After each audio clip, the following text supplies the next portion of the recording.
Well, Shabbat Shalom again. This is week 5 of a subject we've been talking about that I've been incredibly excited about because I guess, like you, I've been trying to do this my whole walk. And you know, we usually don't title the things, but because they're on social media and they go on our website, they always ask me for a title, and I never know. And I just tell Denise and Roxanne, figure it out. Because God doesn't give me titles, He just gives me a message.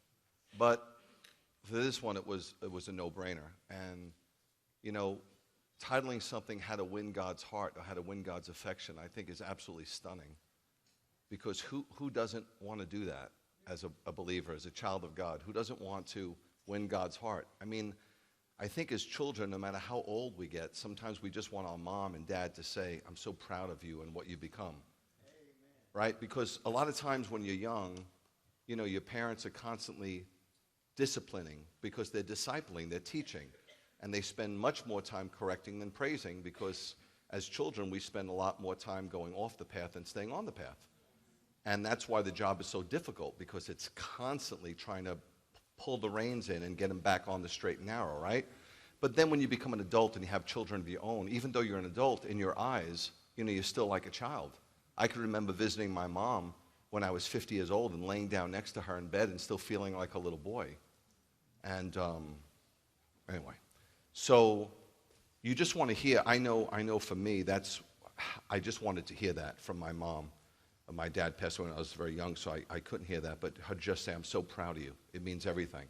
And so with your Heavenly Father, how bad do you want to hear? Yeah. I'm so proud of you. Or you've won my heart. And so I think any true believer, and I got to believe that Beth Yeshua is full of true believers for the most part. That's why the series was so important to me. The first, we spoke about the man who won God's heart. We spoke about King David.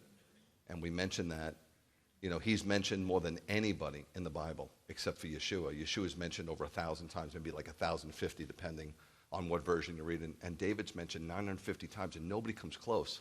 Like Abraham is like 350, and Paul is 160. And he's the only one that's given that title, a man after God's heart. God, he won God's affection. So I delved into his life because there's so much of his life in 1 Samuel and 2 Samuel. The thing I want you to know, and not putting David down, is the first week we talked about how he fell. And how he fell was real simple.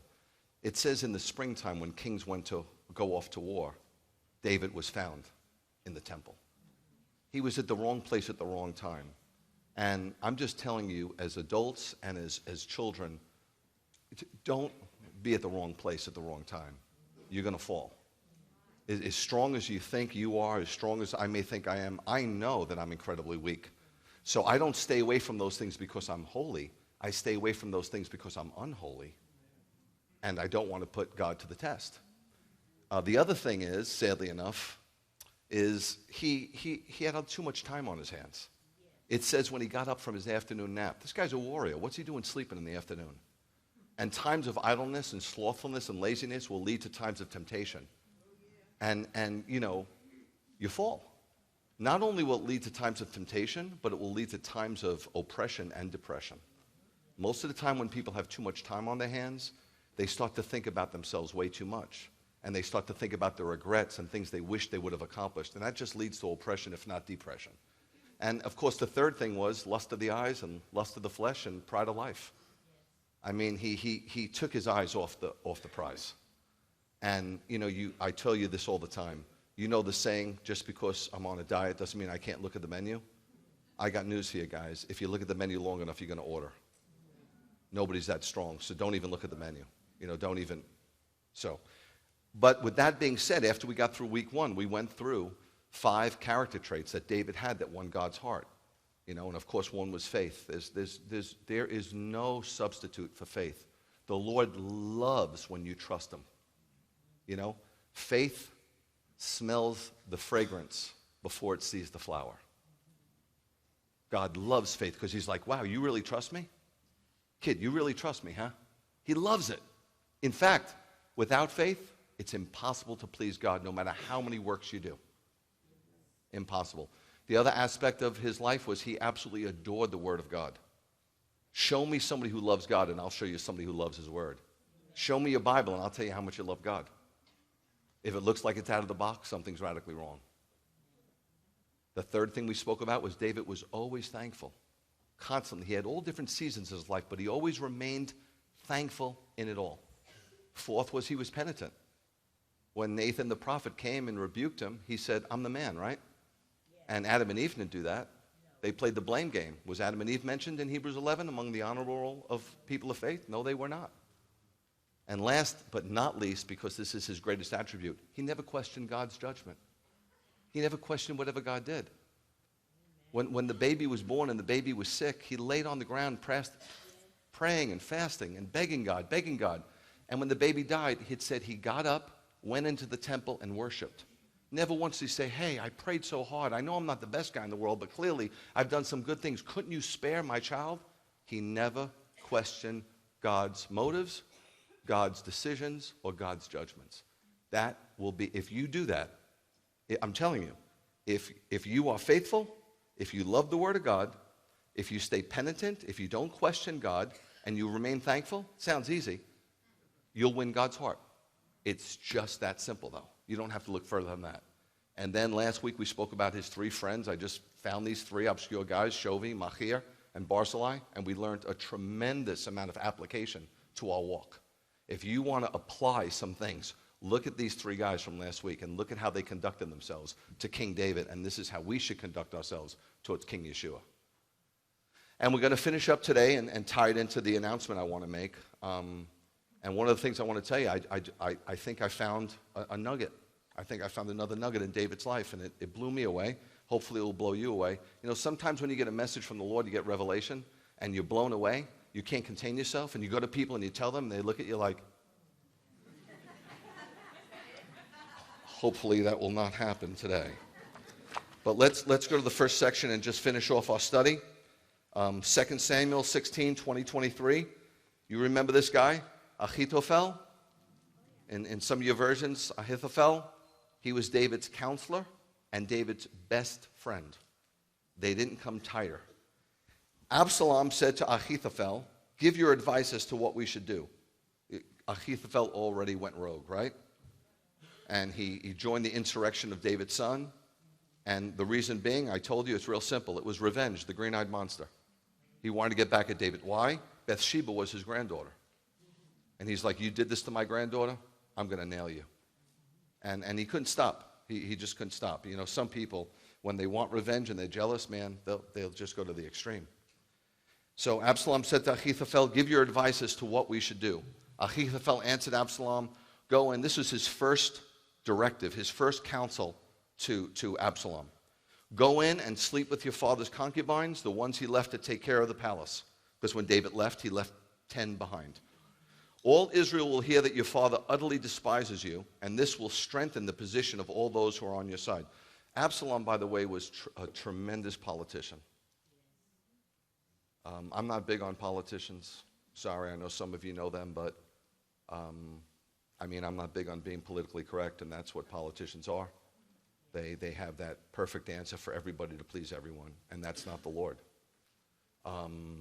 He was a politician. He stood at the king's gate, and he met with the people because King David was busy, and he would say, my father doesn't really care, but I care about you. Tell me your situation, and if you make me king, it's the old, right? What do politicians do?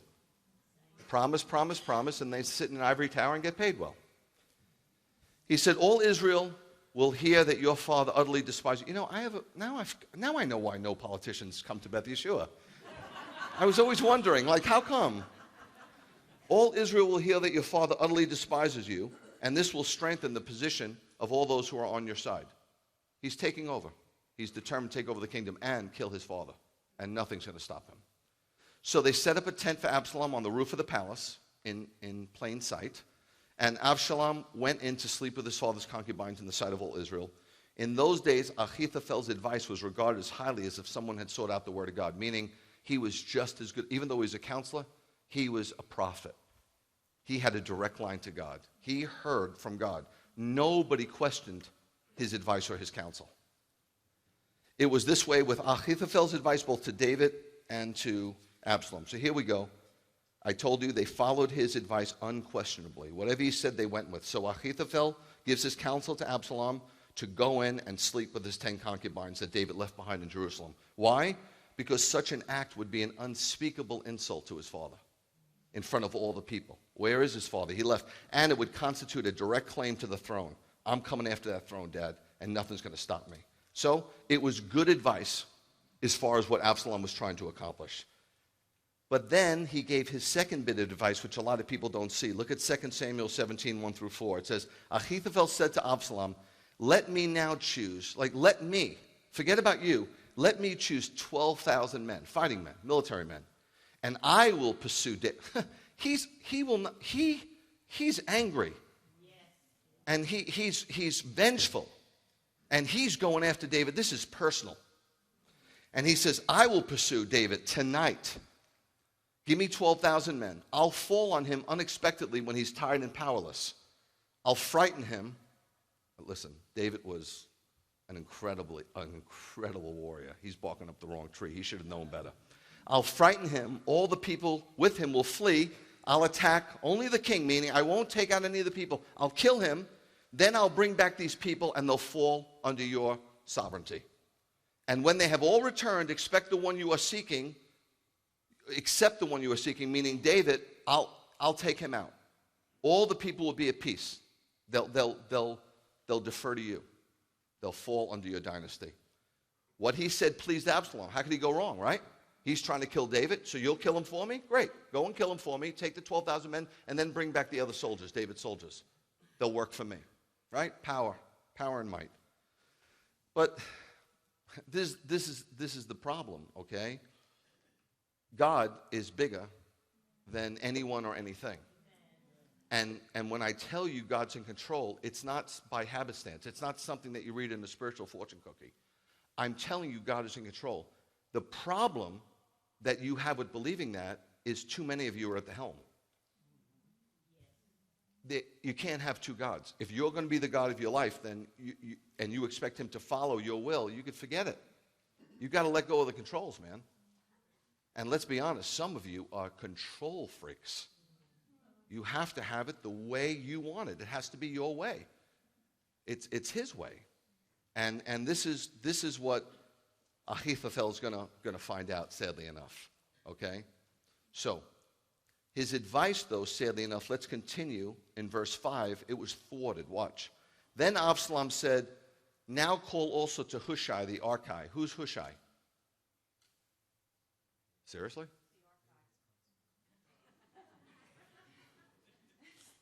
Hushai was somebody, he was a double agent. He worked for David, and David left him behind. And he was going to be used to thwart Absalom's plans. And when he would find out information, who was he going to tell? Abiathar and Zadok, the priests. They would tell their sons, and their sons would then go and tell David. There had to be layers, because otherwise they'd be seen. So he was working as a double agent. He said, let's give equal hearing to what he has to say. Why did Absalom say that? Ahithophel's advice was gold. Why did he have to speak to Hushai? Probably because it says in Proverbs that God holds the hearts of kings in his hands and guides them like streams of water. Can God do that? Guys, how small is your God? Are you kidding me? There's nothing God can't do besides lie. Absalom said to him, Ahithophel has said such and such. Should we do what he says? They never questioned Ahithophel. All of a sudden he's questioning him, right? With Hushai, who's working for David, but he doesn't even know it. Wow. The advice Ahithophel has given this time is not good. You know, continued Hushai, that your father and his men are powerful men, and that they are as bitter as a bear deprived of cubs, meaning this counselor's going to come with his little candy hands. He's going to get taken out. And your 12,000 men cannot stand up to David's warriors. They are not. You have men, but they're not trained. Not like David's guys. So you're barking up the wrong tree. Your father's a military man. He's not going to be camping with the rest of the people. You think he's stupid? He's going to be in a cave by himself. Absalom and all the men of Israel said, the advice of Hushai the Archite is better than the advice of Ahithophel. Why? For Adonai has determined to frustrate. You see? God's in control, man. So that Adonai could bring disaster on Absalom. So, his advice was not taken, and his plan was thwarted. Look at what happens next. 2 Samuel 17:23. When Ahithophel saw that his advice was not being followed, he's totally rejected. He's totally despondent. And he realized that Absalom's defeat is imminent and his eventual ruin is at hand. For God is with David. He's done. Look what he does. He saddles his donkey, sets out and goes home to his city. At least he had some decency. He sets his house in order. Makes sure his family's taken care of. Then he hangs himself. He died and was buried in his father's tomb. What does this show me? That both in Ahithophel's life and his death, he was a type of Judas Iscariot. Yes. Judas also betrayed the king, and he hung himself as well. Isn't that beautiful? Yes. It's so bothersome to me how people break up the Old and New Testament. Like, well, the Old Testament was for them. The New Testament is for me. The Bible's for you, buddy. The Bible's for you, and you're going to miss incredible lessons in it if you forego the Old Testament, which, by the way, is at least 2/3 of the Bible. So we see Ahithophel. We see his life and his death, and it's very sad, yes? Now, this is what God is showing me. I don't know why, but he's showing this to me. Then he takes me in 2 Samuel 15. Don't ask me why. I just went, right? And I see the king sets out. This is when David is leaving Jerusalem. He's concerned about the people. He doesn't want to see a war. He doesn't want to see a civil war. So he's putting himself out to protect the people. It says the king sets out with the people after him. But they waited at the last house for all the servants to pass by him in review. He's picking certain people to go with him. All the Keretai and the Peletai and the Gittim, 600 men who had accompanied him from Gath, that's Gath and the Philistines. They passed in review before the king. Then the king said to Ittai the Gittite, or the Gittite, you too? Like you're coming too? Why are you going with us? Go back and stay with your king in Gath, since you are both a foreigner and an exile from your own place. You arrived only yesterday. You just got here. Should I ask you to wander around with us? Look at the heart of David. He was so not selfish. He could have said, look, I don't care if he dies. If he dies, he dies. Protecting me, right? What do I care? He wasn't that kind of king. He went to the front lines, man. He fought by example. It wasn't his words. It was his actions. He's an incredible guy. There's no telling where I may go. I don't know what's going to be. I don't know if I'm going to assume the throne again. I don't know what God's plans are. So look, return to your own kinsmen. It's not going to go well with you.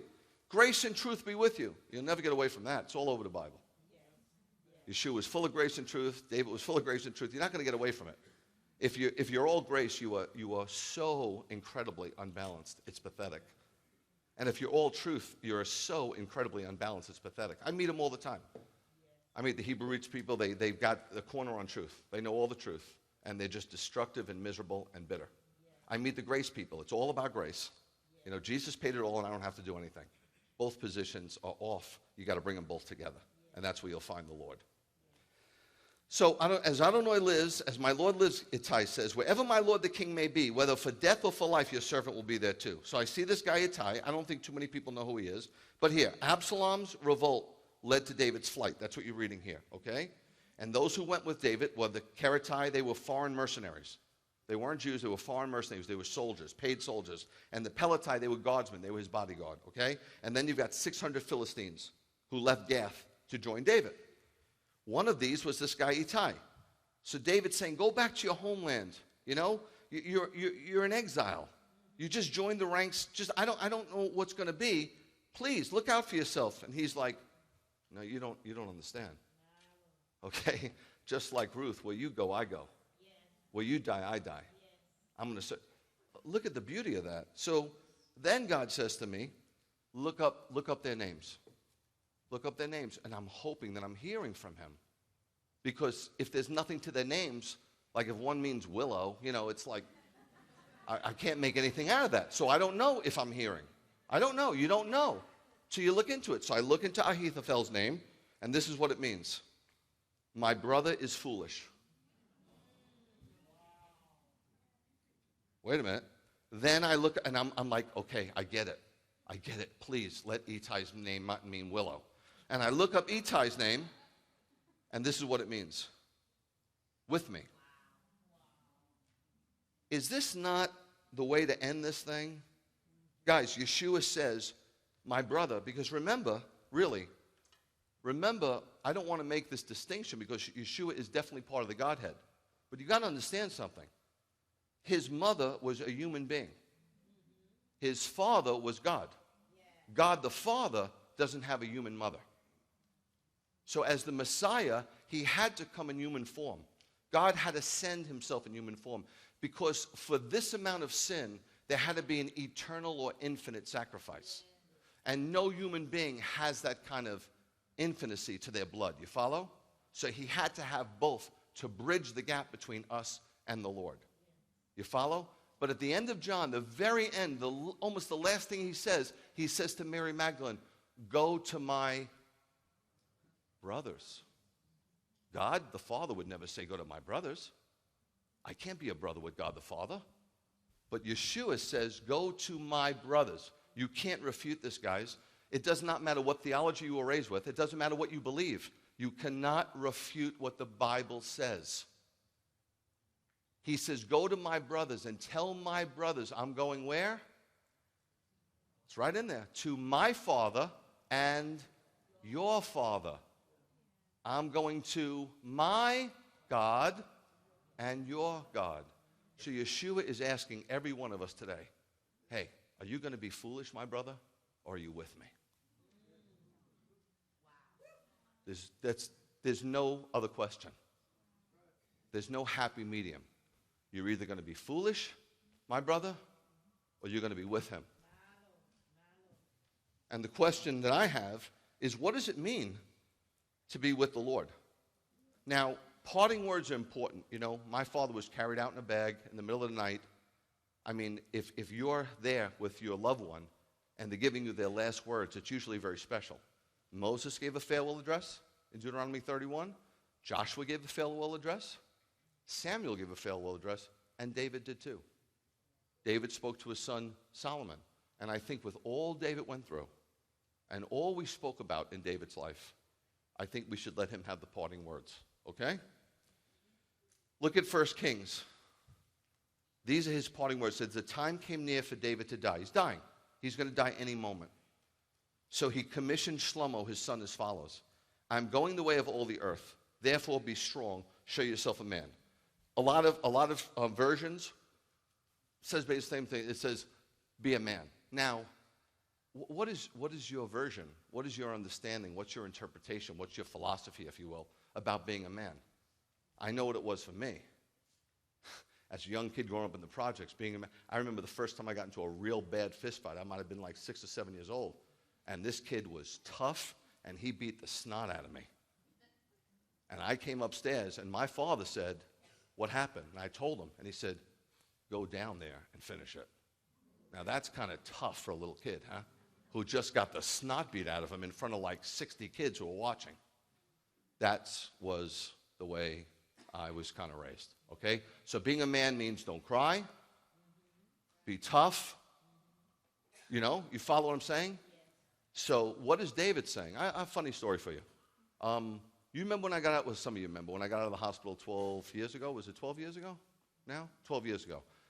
Everything went wrong. I had a 12-centimeter aneurysm. They fed me. They didn't put an NG tube in. I distended. I went back in the OR. My intestines fell out. I coded.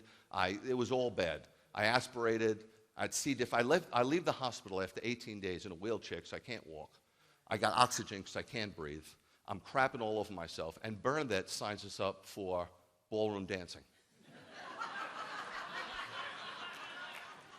Now, I don't know if she was just trying to finish me off because she finally found out that the life insurance was paid. I don't know. But at this point, I was so happy to be alive that I was willing to do anything. So it was like 3 weeks the course was going to start. You know this Howard Community Center in Macon? So it's there. I think there's 3 or 4 other couples. I get there. I could hardly walk, man. And she's got me signed up to ballroom dancing. Now, understand something. I'm not homophobic at all. I'm not. I grew up in New York City. I'm not. However, I have a biblical view on marriage and a biblical view on life. So I totally disagree with it because it disagrees with God's position. And I never felt comfortable with it. But the instructor was obviously, I mean, it was blatant. Okay? All right. So So I don't know what I'm doing. I'm tripping over my feet. And the other three couples took ballroom dancing before. So like Fred Astaire and Ginger Rogers, and I've got like 2 left feet. So we're dancing, and the guy comes over, and he goes, may I cut in? And so I step back, and I go, sure. And he goes, no, you. Now, I was in a weakened state, but wasn't that weak. So in the ballroom dancing, you start, whenever you look at your partner, you go in this position. What are you doing? I'm trying to show I didn't even ask you to stand up. Well, You go in this way. So I back off. Because first of all, I'm so weak anyway, I would have let anybody dance when I was so happy to be alive. But especially him, right? But anyway, so I said, yeah, go ahead. And he goes, no, you. And I'm like, so all I said to him was, who's the man? Because I was just trying to find out who's leading. Are you leading or am I leading? So he goes, you're the man. I said, what? I didn't hear him. I said, what did you say? He said, you're the man. And all of a sudden, I don't know, manliness came over me. I was like, say it louder, right? Am I lying? I said, say it louder. He goes, you're the man. I said, now we're ready to dance. And I danced with him. I did. I danced with him. But anyway, that's, anyway, my point is that that's what it means to be a man. But here's David, a man's man. He is afraid of nobody.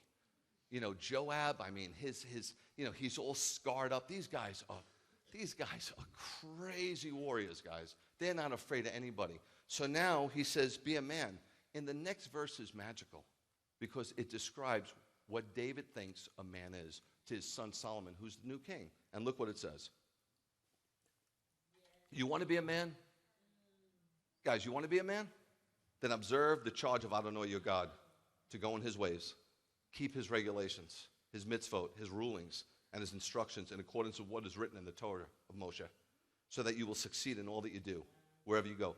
No matter how you slice it and dice it, no matter what new church comes to Macon, no matter what denomination starts, it's all about trusting and obeying.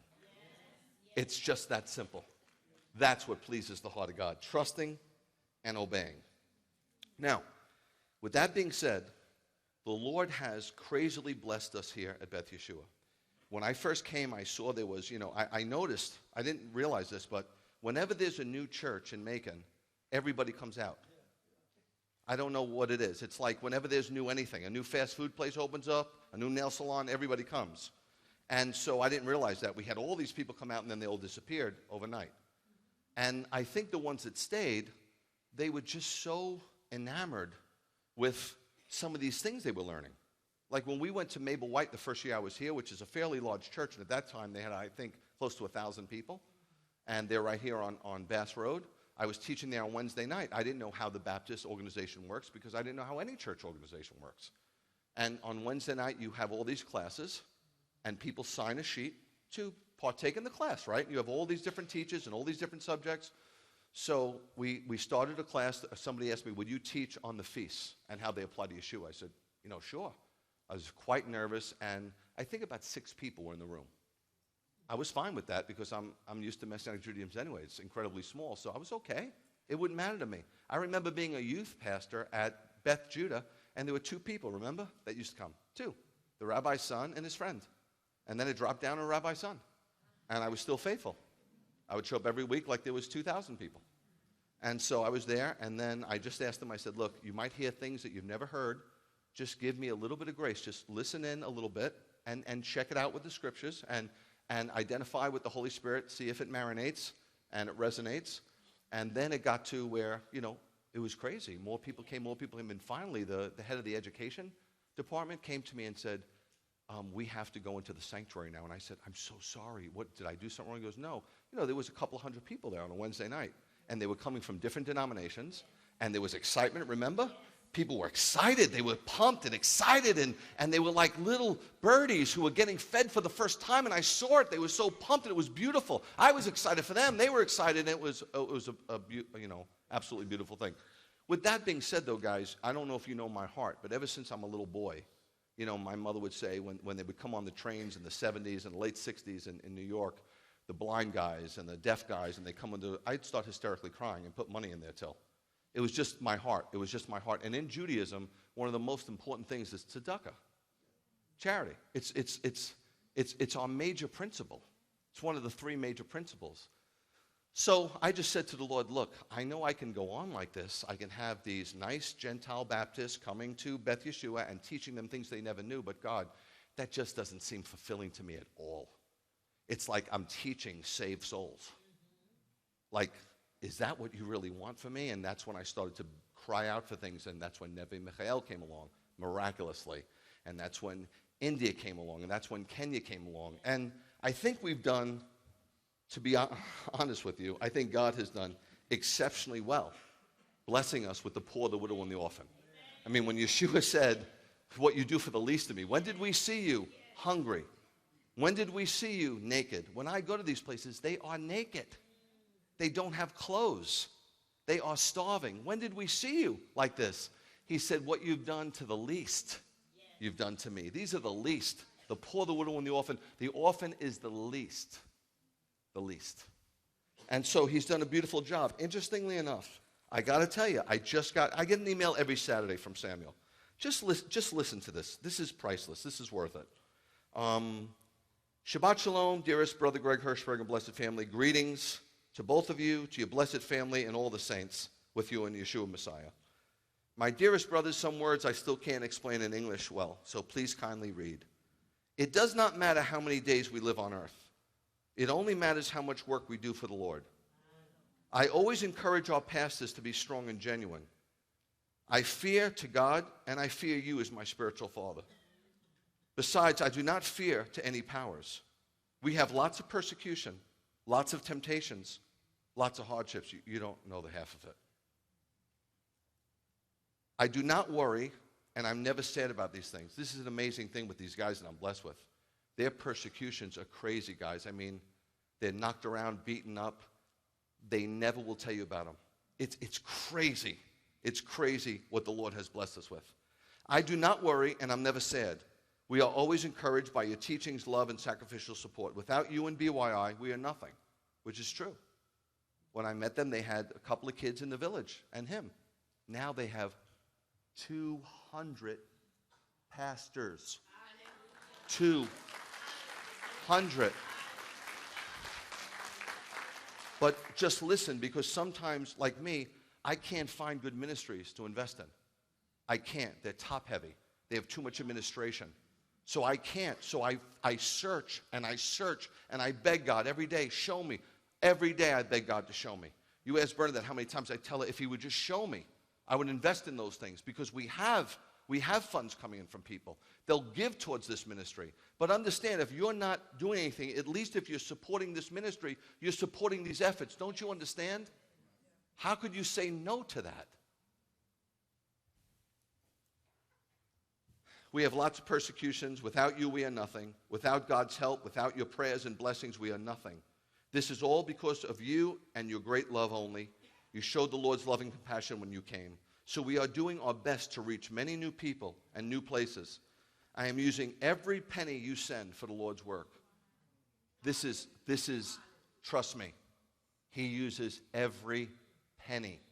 He lives in the same crappy shack when I met him 12 years ago. And one time his daughter, who's named after our daughters, Shana and Lily, one time she said to him, Daddy, Rabbi Greg sent so much money, can't we buy something? And his answer was, the money's not for us, Shay. You're never going to find a guy like this or a ministry like this. He says, I will never sell out for money. This is what I teach him. Don't ever. People are going to call you. They're going to try to invest in you so they can use you. Don't sell out for money. I need money to do his more work only. This year, we helped a few congregation buildings to construct. Listen to this. We constructed a building in Baragadu village. 40 believers in that village. Doesn't sound like much, but do you know what goes on in India and Indian religion? We constructed a building in Masalu village. 30 more believers. Keep count, that's 70. We constructed a building very recently in Palavan. 50 more believers. We constructed a building in Samatia village, Pastor Saboro. 60 more believers. These people are just joining. They think if you go to them, if you go to Pastor Sabaro in this village where there's mud huts, and you say, do you have a covering? They'll say, Beth Yeshua in Macon. That's what they think. They think they're under us. And they are, because Samuel's under us, and they're under him. And as we give him money, he divvies it out. I totally trust him. We helped to construct a building for Pastor VJ, 120 more believers. We helped Pastor Joshua to construct his building. You believe this? 60 more believers. Who's ever heard of this? This is this year. Who plants this much? We helped Pastor Rajamar to construct his building, 60 more believers. We just constructed a building, Gadavita Village. Pastor Thomas, 80 more believers.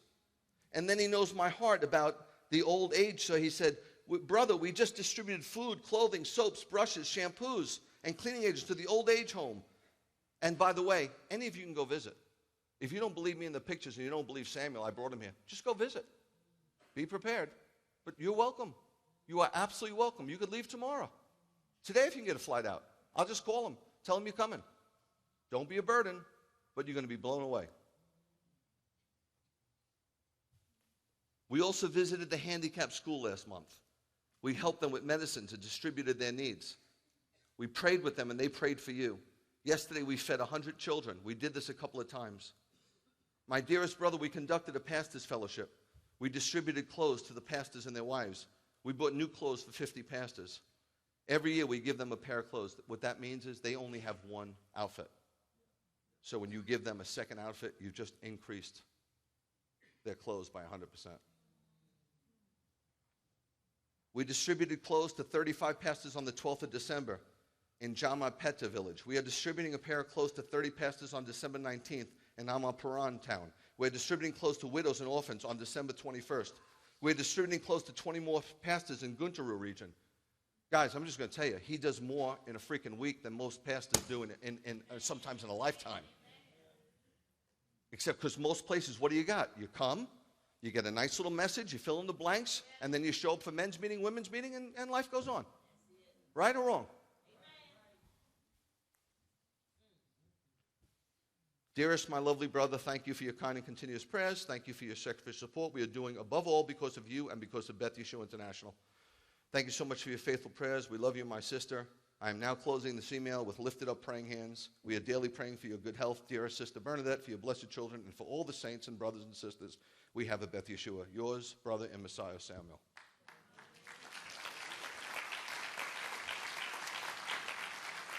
Stephen could say the same thing. Arnie is just planted a congregation among 7,000 Jewish people in Perth, Australia.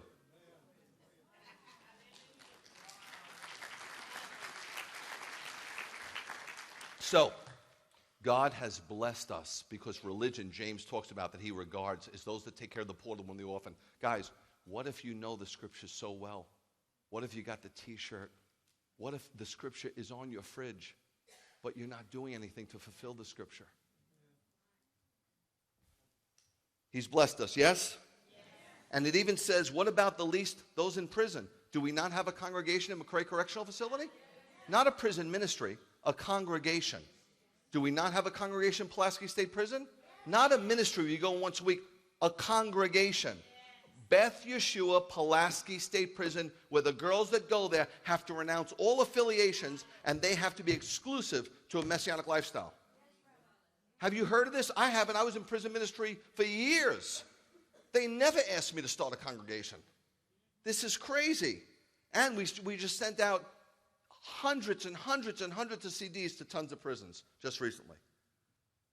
But there's one piece of the puzzle, man, that really touches my heart. Sometimes I consider these, forgive me, I know they don't want my pity, but I consider these the least of the least. Look at the scripture, Leviticus 19:14. Solomon was told, hey, obey the verse, right? It says, do not speak a curse against a deaf person or place an obstacle in the way of a blind person. Rather, fear your God. He's talking about the disabled. He's saying take care of the disabled. Now, I know, I'm not talking about, I got a friend who, a good friend, Tom Sellers, who won a gold medal at the Paralympics in Barcelona. He was in a car accident. You know, he's paralyzed from the waist down, but he's a wheelchair racer. I'm not talking about those. I'm talking about the frozen. those that just can't move. I mean, to me, it's maybe their parents would tell me, don't have pity on us. That's not the way I see it. I see it as a sad situation. Sorry. That's just the way I see it. So, I met a guy, I'm going to tell you the story real quick. I met a guy a year ago, Bill Forster. He was supposed to be here today. Sadly enough, his flight got canceled. He's in Boca Raton, former president of the Conservative Synagogues of America. He's watching right now. He's the guy that they call. They just called him for a rabbi in Detroit. They call him for cantors. All the rabbis, all the congregations call him because he has the connections all throughout America, and he finds rabbis for these places. He just placed a rabbi in Detroit, one of the biggest synagogues in Michigan. This is what he does. I met him a year ago. How did I meet him? He's on the board of Neve Michael. They're sitting there along the board table having their annual board meeting, and my name comes up, Rabbi Greg Hershberg, and he says, how come I don't know him? He says right away, how come I don't know him? Because he knows all the rabbis in America out of the Jewish Theological Seminary. And they said, well, he's Messianic. And he's like, what exactly does that mean? And they told him, and I thought, okay, they're going to kick me out of Neve Michael. But instead, he calls me. He introduced himself, and he says, I want to meet with you. And the reason why he wanted to meet with me is because we're the biggest benefactor in Neve Michael. And Hava loves me, and so she said, you got to meet the guy. So I wasn't sure. I wasn't sure about his agenda. But I said, well, you're down in Florida. I'm going to be going down there for a meeting in Orlando. He said, I'll drive up. And we have lunch, and it lasts like 3 hours, and we realize we're very kindred in our attitude and our desire to help people that are in bad shape. So he has this Forster Foundation. He's a businessman, very wealthy, but he kind of saw the light. And he's done with business, and all he wants to do now, all his whole mode of being, is to help depraved and abused children in the land of Israel. That's his exclusive ministry. Okay? I know him 1 year, that's his exclusive ministry. Okay. So, he's the president of the Forster Foundation, and he's working with Neve Michael, and I introduce him to Dean Hahn, because I know Dean's very influential in the Baptist world. He was the president of the Southern Baptist Convention in Georgia, president of the Southern Baptist Convention in Tennessee. It's like 8,000 churches. And Dean loves Israel. I met him many years ago when I first got here, and he fell in love with Israel, and he hasn't looked back. Every sermon he speaks about Israel, and he supports Israel tremendously. He supports the Messianic community tremendously, and he's one of my best friends. So I figured, I don't know why, but God said, introduce him to Dean. So I introduced him to Dean. And then I introduced Dean to Neve Michael. And then Dean starts getting involved with Neve Michael. Anyway, the next thing I know is Bill is telling me about some ministry called Hope International, okay? It's out of Rock Valley, Iowa. They started in 1994, and they design and they develop and they manufacture state-of-the-art wheelchairs. You can't get these. However, they don't sell them. They're not for commerce. And in over 20 years, they have sent 130,000 wheelchairs to over 100 countries. But they have never sent one to Israel. And so that's where Bill is contacting this guy and saying, we need to do something in Israel. And he contacted me and he said, are you in? I said, I'll talk to the elders, but I'm all in. If Beth Yeshua's not in, I'm in personally. You know, so just know I'm in. So let me just show you real quickly a video, just so you get an idea of what Hope, that's Hope Haven. The wheelchairs are second to none. They're manufactured either in Guatemala or a correctional facility in Iowa. Prisoners, lifers are making these things, okay? Everybody that works there is a volunteer. And they actually fly over to the countries and they adjust these wheelchairs. The way they get them is you have to fill out all kinds of forms, all kinds of medical forms. Tell us exactly what situation the kid is. One kid might have a leg frozen up in the air. One might be tilted this way. So you have to construct the wheelchairs. It's not the standard wheelchair. They won't work. And these are second to none, customized. And these guys go all around the world, international symposiums, to speak about these things, but they're not for sale. You follow? Let me show you a quick video. Can you get those lights? I just want you to see what they do.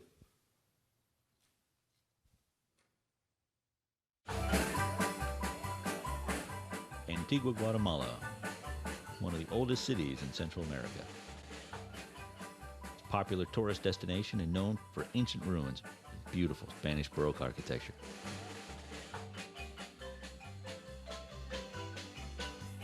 Adorned with rich traditions, and where music and dancing are a way of life.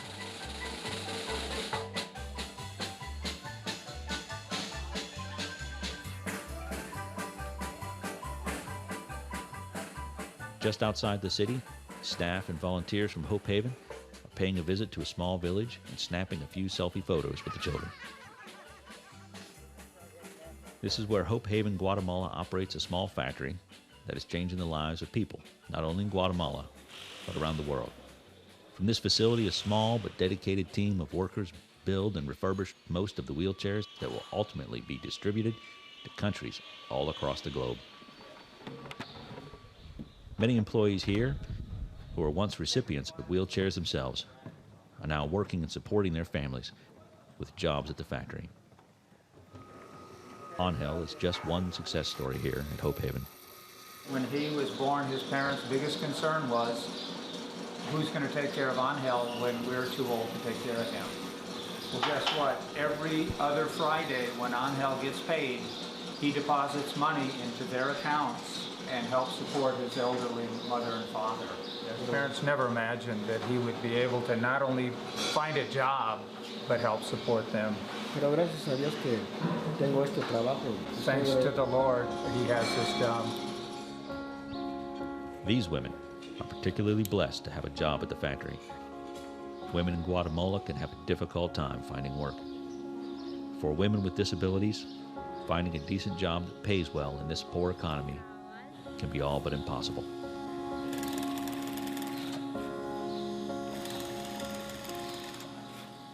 In another part of the facility, staff and volunteers from the United States are fitting the new wheelchairs to the children for which they are specially designed.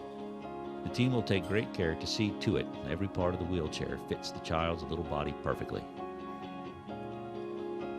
This young mother and her son have been waiting patiently for this new chair, and it's now ready.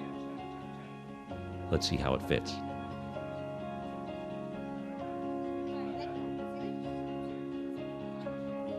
They'll make adjustments to the chair until it fits just right. It's time to hit the open road with the brand new wheels. It's a little slow going at first, but she won't give up. She'll figure it out soon enough, and she'll be off and running. It's also here at the facility in Guatemala that workers assemble Hope Haven's signature design in wheelchairs. And it's their flagship model. It's called the B-Line, and it's recognizable by the characteristic black and yellow design.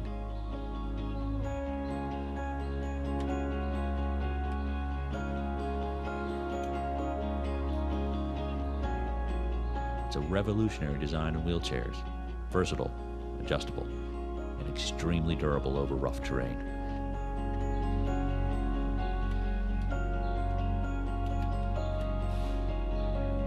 Today, the staff is putting the finishing touches on not one, but two B-Line wheelchairs for a pair of twin boys.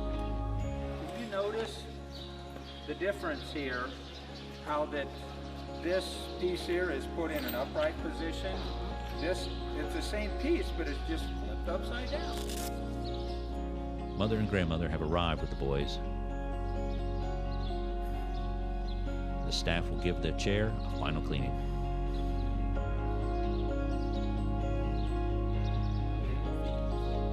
A few adjustments, and the chairs are ready.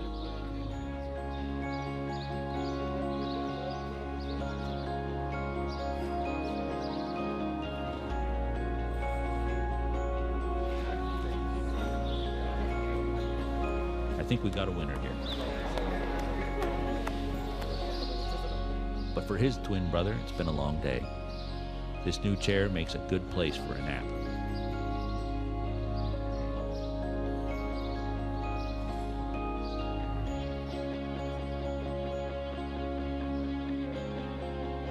In another small village outside Guatemala City, the team is delivering another B-Line wheelchair to a young girl and her family.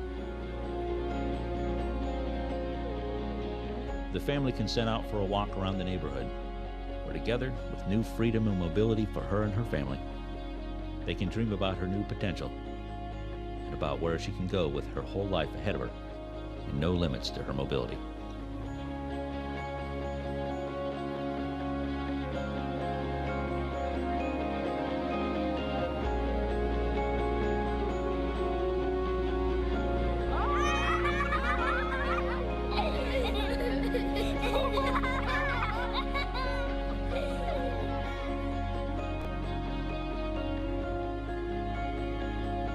there is hope for the world in Guatemala.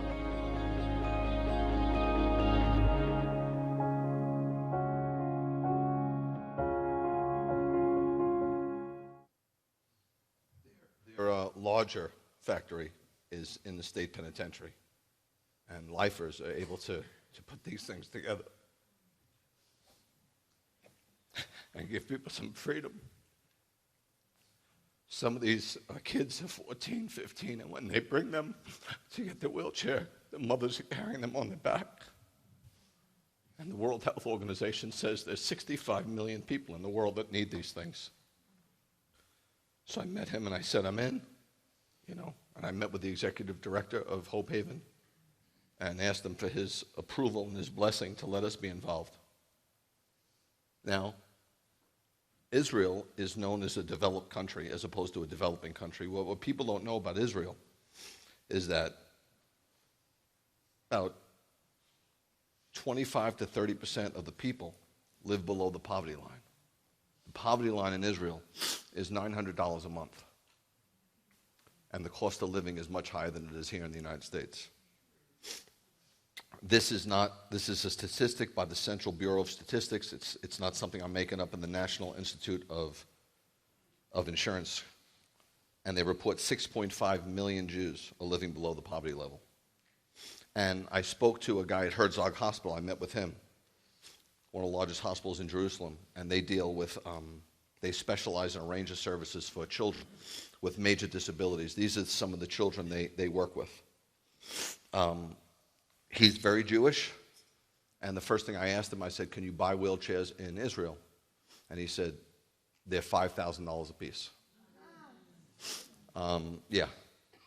And I said, how bad do you need these things? He said, these kids haven't even been outside. Some of them have never seen the sun. So I said, look, I'm a Messianic Jew, but would you let me get some wheelchairs for them? The neat thing about Israel that people don't know is these kids are not just Jewish kids. They're Arabs, they're Muslims, some are Palestinians, some of their parents would just blow them up. But they're frozen, and so now you got the logistics. And the logistics is, people don't understand. How do you get them over there? How do you ship them on a container? Then who's going to receive them? Then how are you going to distribute them? The logistics are overwhelming, just overwhelming. But over time, God has introduced me to people. It's crazy. So I realized, wait a minute. In Tennessee, there's a factory, a warehouse. It's called Hope of Israel. It was birthed out of the Tennessee Baptist Convention. And I've met with the guy, and I've been to the warehouse. They ship containers every month. Then there's the Joseph Project in Israel, an MJA organization. They can receive them. And then there's Hershberg Hospital who to get them to.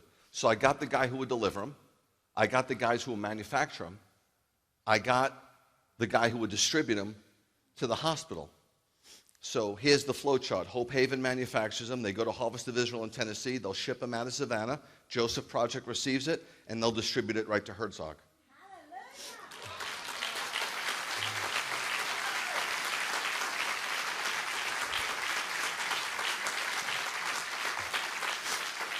Bill told me that there was just one thing missing with this whole thing, and that's the money. So I told Bill we serve a big God, so I was going to give him a big check. So we're going to start out. The check is in the mail, according to our accountants, and we're going to give him a check for $25,000, which will pay for 50 wheelchairs to start.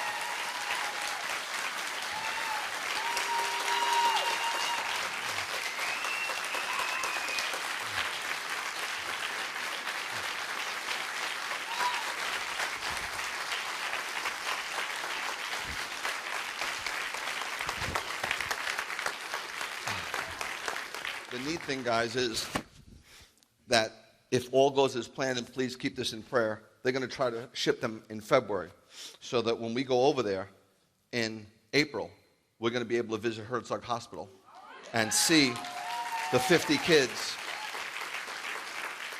Now keep praying for more funds to come into Beth Yeshua, because we've now connected with 10 other facilities. One's called Menachem Zichron. Remember Menachem, a family who lost their kid to cancer. Now they have this center with kids it's unbelievable the opportunity we have right now in Israel with these 10 facilities. So please keep that in mind.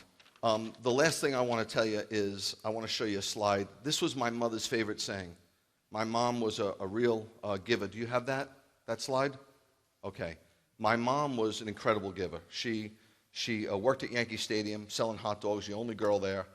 She had holes in her shoes. Her family was incredibly, incredibly poor. She put herself through school, and she wanted to work in Harlem. This is when Harlem was incredibly dangerous, incredibly poor, 100% black, and she wanted to work there to help people as a social worker.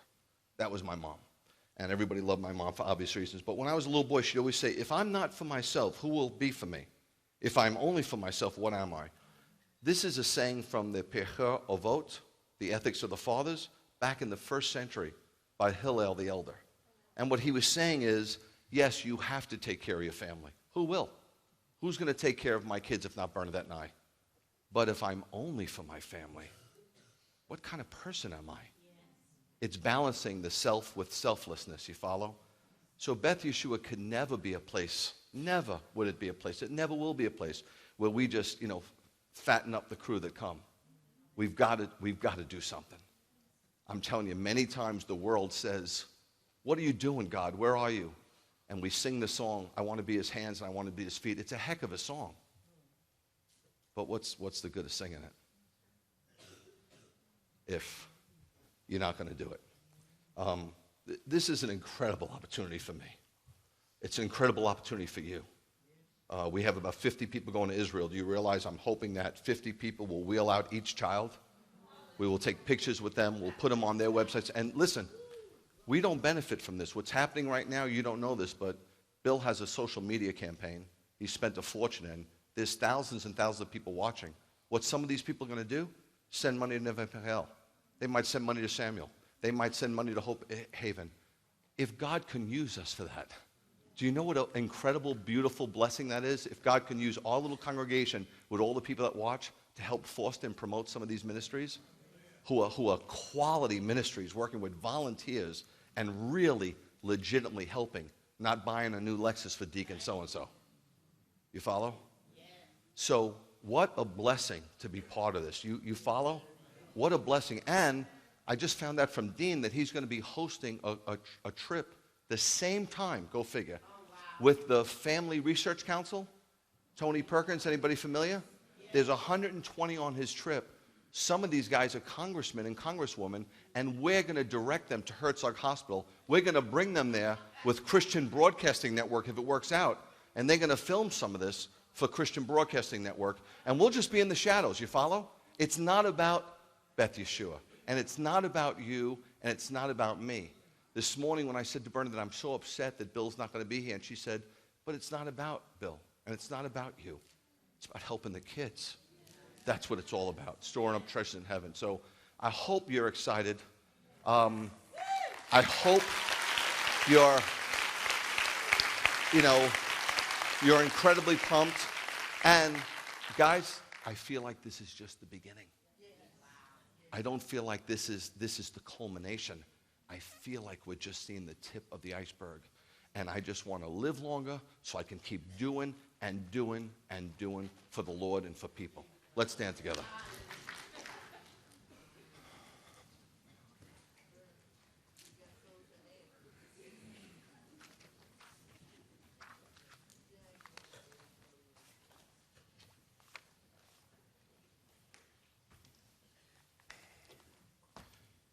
Well, it's beginning to look a lot like Hanukkah. It's going to be upon us, and it's going to be upon us. Somebody asked me yesterday, they came here to do a little snippet, a little video snippet.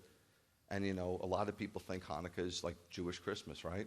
And I said, it has nothing to do with Christmas. Christmas is the time of the year that the church celebrates the birth of Jesus, the birth of Messiah. I said, Hanukkah is about a band of rebel Jews who fought the Seleucid Empire so that they wouldn't assimilate. I said, but do you realize if there was no Hanukkah, there'd be no Christmas? And the guy obviously was like, You know, it's almost like fighting words. What are you talking about? You know, and I said, well, think about it. If all the Jews assimilated to a kind of a Hellenistic society, then there'd be no Jews. And if there was no Jews, there'd be no tribe of Judah. And if there's no tribe of Judah, there'd be no line of Judah. There's no line of Judah, hark the angels don't sing.